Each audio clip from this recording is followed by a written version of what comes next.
Nagendra brother 30 ವರ್ಷ ಆಗುತ್ತೆ. ಇದು ಮೊನ್ನೆ ಬಂದು ಹೇಳಿದಾಗ ನಂಬಕ್ಕೆ 30 ವರ್ಷ ಆಗೋಯ್ತು ಅಷ್ಟು ಬೇಗ ಅಂತ ಅನಿಸುತ್ತೆ. ಯಾಕಂದ್ರೆ ಇವತ್ತು ಮೊದಲನೇ ಸಿನಿಮಾ ಏನು ಬರೀತಾರೆ ಅದೇ ಥರ ಯಾವಾಗಷ್ಟೇ ಎಷ್ಟೇ ವರ್ಷ ಆದ್ರೂ ನಾವು ಫಸ್ಟ್ ಇದ್ದ ಸಿನ್ಸಿಯಾರಿಟಿ ಯಾವಾಗ ಕೊನೆಯವರು ಕಾಪಾಡ್ತೀವಿ ಅವನೇ ಯಾವಾಗಲೂ ಗೆಲ್ಲಬೇಕು ಸರ್ಕಾರ. ಯಾಕಂದ್ರೆ ಏನಾಗುತ್ತೆ ಬೆಳೀತಾ ನಾನು ಏನು ಮಾಡಿದ್ರು ಸರಿಯಾಗಿರುತ್ತೆ ಅಂತ ಅನ್ಕೊಂತಾರೆ. ಬಟ್ ಅವ್ರು ಯೋಚನೆ ಮಾಡಿ ಪ್ರತಿಯೊಂದು ಸಿನಿಮಾ ಮೊದಲನೇ ಸಿನಿಮಾ ಅಂತ ಅನ್ಕೊಂಡು ಬರೀತಾರೆ. ಅದಕ್ಕೋಸ್ಕರ ಬಹುಶಃ ಎಲ್ಲ ಹೀರೋಸ್ಗಳಿಗೂ ಒಳ್ಳೊಳ್ಳೆ ಸಾಂಗ್ಸ್ ಕೊಟ್ಟಿದ್ದಾರೆ ಅವರು. ಅದರಿಂದ ಅದು ನನಗೂ ಪಾಲಿದೆ ಅಂತ ಹೇಳಕ್ಕೆ ಇಷ್ಟಪಡ್ತೀನಿ. ತುಂಬಾ ಪಾಲಿದೆ. ಐ ಥಿಂಕ್ ನಾಗೇಂದ್ರ ಪ್ರಸಾದ್ ಅವರು ಬರೆದ ರೀತಿಗಳು ಡಾಕ್ಟರ್ ಸಾಹಿತ್ಯ ಐ ಥಿಂಕ್ ವೆರಿ ಗುಡ್. ಅದಕ್ಕೆ ಹೀಲಿಂಗ್ ಇರುತ್ತೆ. ಯಾವಾಗಲೂ ಮೆಡಿಸಿನ್ಸ್ ಹೀಲಿಂಗ್ ಇರುತ್ತೆ, ಸಾಹಿತ್ಯದ ಹೀಲಿಂಗ್ ಇರುತ್ತೆ. ಐ ಥಿಂಕ್ ನಾಗೇಂದ್ರ ಪ್ರಸಾದ್ ಇನ್ನೂ 30 ವರ್ಷ ಆಯಿತು, ಇನ್ನೂ 50 ಆಗಲಿ 75 ಆಗಲಿ ಅದು ನೋಡೋಕ್ಕೆ ನಮಗೂ ದೇವರು ಆಯುಷ್ ಕೊಡ್ಲಿ ಅಂತ ಕೇಳ್ಕೊತೀನಿ ಅಷ್ಟೇ. ಮನೆ ಬಂದರು ನಾಳೆ ಖಂಡಿತ ಬರ್ತೀನಿ ಅಂತ ಹೇಳಿದೆ. ಯಾವ ಟೈಮ್ ಬರ್ಬೇಕು ನೀವು ಹೇಳಿ ಅಂದರು. ಕರೆಕ್ಟ್ 5:05 ಬನ್ನಿ sir. Okay correct 5:05. I think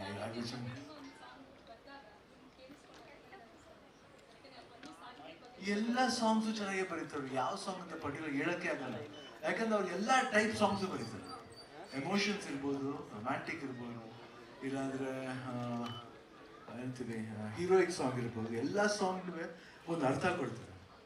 ತುಂಬ ಚೆನ್ನಾಗಿ ಎಕ್ಸ್ಪ್ರೆಸ್ ನಾವು ಆ್ಯಕ್ಟ್ ಮಾಡಬೇಕಂದ್ರೆ ಯಾರು ಏನೇ ಬರೆದ್ಬಿಟ್ರೆ ಆ್ಯಕ್ಟ್ ಮಾಡೋಕ್ಕಾಗಲ್ಲ. ಬಟ್ ಸಾಹಿತ್ಯ ಚೆನ್ನಾಗಿದ್ದಾಗ ನಾವು ಎಮೋಟ್ ಮಾಡೋಕ್ಕೆ ಈಸಿಯಾಗಿರುತ್ತೆ. ಈಗ ಸಮ್ಟೈಮ್ ಹಾಡ್ದೇನೆ ನಾವು ಆ್ಯಕ್ಟ್ ಮಾಡ್ತೀವಿ. ಅದಕ್ಕೆ ಐ ಥಿಂಕ್ ಅವ್ರ ಲಿರಿಕ್ಸ್ ಭಾಳ ಹೆಲ್ಪ್ ಆಗುತ್ತೆ. ಹೇಳ್ತೀವಿ ನಮ್ಮ ಹಾಡೋರು ಲಿರಿಕ್ ಬರೆಯೋರು ಇಬ್ಬರು ಮುಖ್ಯ ಆಗ್ತಾರೆ. ಭಾವನೆಗಳು ಅವ್ರು ಹೇಳ್ತಾರೆ, ಬಟ್ ಬರೆಯೋರು ಭಾವನೆಯಿಂದ ಬರೀತಾರೆ. ಸೊ ಆ ಎರಡು ಭಾವನೆಯನ್ನು ತಗೊಂಡು ನಾವು ಮಾಡಬೇಕು. ಒಂದು ಸಾಂಗ್ ಹಾಡಿದೆ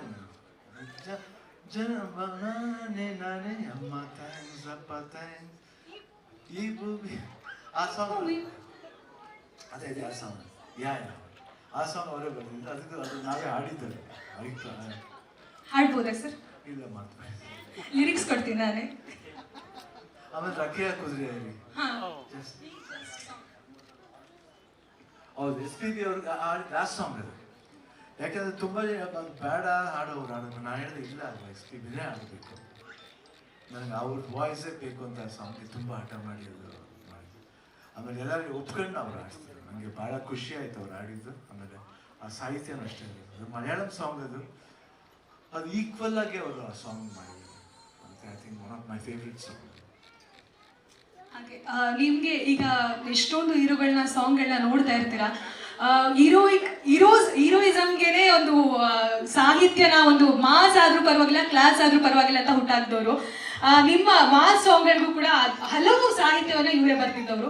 ನಿಮಗೆ ಇಷ್ಟವಾದಂತಹ ಒಂದು ಸಾಹಿತ್ಯ ನಿಮ್ಮ ಸಿನಿಮಾದಾಗಿರ್ಬೋದು, ಬೇರೆ ಸಿನಿಮಾದಾಗಿರ್ಬೋದು ಯಾವುದು? ಈಗ ಇದು ಸಾಹಿತ್ಯದ ಡಿಸ್ಕಷನ್ ಆಗಿದೆ. ಯಾಕಂದ್ರೆ ನಾಗೇಂದ್ರ ಪ್ರಸಾದ್ ಅವರ ಒಂದು ಸಾಹಿತ್ಯ ಭಂಡಾರದ ಬಗ್ಗೆ ಹೇಳುವಂತಹ ವಿಚಾರ.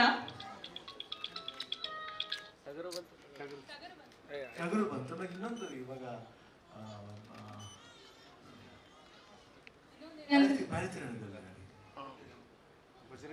ಇನ್ನೊಂದೇನಂದ್ರೆ ಸರ್ ಅವ್ರಿಗೂ ಗೊತ್ತಿರೋದು ಯಾವ್ದಾಗಿರ್ತಾರೆ ಅಂತ ಹೇಳಿ ಕಾನೂನು ಬಗ್ಗೆ ಒಂದು ಸಾಂಗ್. ಇದು ಫಸ್ಟ್ ಸಾಂಗ್ ಅಲ್ವಾ, ಇತಿಹಾಸದ ಆಲ್ಮೋಸ್ಟ್ ಎಲ್ಲ ಸಾಂಗ್ ಆದ್ರೆ ಅವರೇ ಬರ್ತಿರೋದು. ಸರ್ ಶಿವಣ್ಣನ ಸಾಂಗ್, ಶಿವಣ್ಣನಿಗೋಸ್ಕರ ಸಾಂಗ್ ಹೇಳ್ಸ್ಬಿಟ್ರೆ ನಾನು ಕರೆಕ್ಟಾಗಿ 300 ಸಿನಿಮಾಗಳಿದ್ದಾರೆ.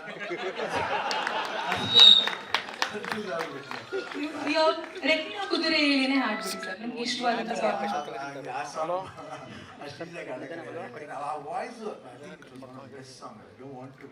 ಈಗ ನನಗೆ ಎಷ್ಟು ಕಂಫರ್ಟ್ ಝೋನ್ ಇರುತ್ತೆ ನಾನು ಆಡ್ತೀನಿ ಅಷ್ಟೇ. ಸುಮ್ಮನೆ ಎಲ್ಲ ಸಾಂಗ್ ಟ್ರೈ ಮಾಡಕ್ ಹೋಗೋಣ. I am comfort. ಯಾಕಂದ್ರೆ ಆ ಸಾಂಗ್ ಆಡಿರೋರು ವಾಯ್ಸ್ ನಾನು ಇದು ಮಾಡ್ಬೇಕು, ಇನ್ಸಲ್ಟ್ ಮಾಡ್ಬೇಕು. ತುಂಬಾ ಜನ ಇದ್ದಾರೆ ಸರ್. ಬೇರೆ ಸಾಂಗ್ ಬೇಕಾದ್ರೆ ಆಡ್ಬಿಡ್ತೀನಿ. ಆ ಸಾಂಗ್ ಪರ್ಟಿಕ್ಯುಲರ್ ಸಾಂಗ್ ಯಾಕಂದ್ರೆ ನಾನು ಅವರಿಗೆ ಅದು ಅಷ್ಟೇ ಅವರೇ ಮಾಡಿರೋದು. ಆ್ಯಂಡ್ ವೇದ ಸಾಂಗ್ ಆ್ಯಂಡ್ ಬೇಕಾದ್ರೆ ಅವ್ರಿಗೋಸ್ಕರ ಒಂದು ಸಾಂಗ್ ಬೇರೆ ಯಾವ್ದು ಸಾಂಗ್ ಬೇರೆ ಯಾವ್ದು ಆಡ್ತೀನಿ. Okay sir, okay. ನಿಮ್ಮ ಕಂಠಸಿರಿಯಿಂದ ನಾವು ಕೇಳಿಸ್ಕೊಳ್ಳೋಕೆ ವೆಯ್ಟ್ ಮಾಡ್ತಾ ಇದ್ದೀವಿ. ನಿಮ್ಮ ಸಾಂಗ್ ಆಡ್ಬಿಡಿ ಆಮೇಲೆ